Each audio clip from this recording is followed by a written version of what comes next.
Number 146، حق بات کی گواہی کو چھپائیں گے، حق بات کی گواہی کو چھپائیں گے، حق چیز کی گواہی نہیں دیں گے، حق بات کو جانیں گے، بولیں گے نہیں کہ دوسرا ساتھی ناراض نہ ہو جائے۔ رسول اللہ صلی اللہ علیہ وسلم نے ارشاد فرمایا، ان بین ید الساعہ، قیامت کی علامتوں میں سے ہے تسلیم الخاصتی، خاص لوگوں کو سلام ہوگا۔ ہر آدمی اس کو سلام کرے گا جس سے تعلق غرض ہے، ہر ایک کو سلام نہیں کرے گا، جس سے غرض ہے اس کو سلام کرے گا۔ آج کہتے ہیں جی میرے 3 دوست ہیں، میرے 4 اور 5 دوست ہیں، بس انہی کو سلام دو، باقی کو نہیں۔ حالانکہ سلام ہر مسلمان کے لیے تھا، لیکن آج سلام خاص ہو جائے گا۔ وفش التجارتی، تجارت پھیل جائے گی، تجارت عام ہو جائے گی، چھوٹے سے لے کر بڑے تک ہر آدمی تجارت میں پڑ جائے گا۔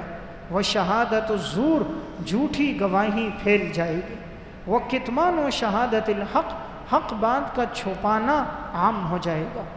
یہ مسند احمد کی روایت ہے، اس میں رسول اللہ صلی اللہ علیہ وسلم نے فرمایا حق بات کی گواہی دینے والے لوگ کم ہوں گے۔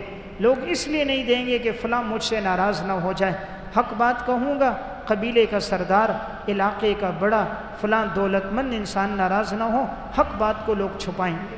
جھوٹی گواہی دوسرے کی خاطر دیں گے، وہ مجھ سے راضی ہو جائے، بھلے اللہ ناراض ہو جائے، فلاں مجھ سے راضی ہو جائے، اس کی خاطر جھوٹی گواہی دی جائے گی۔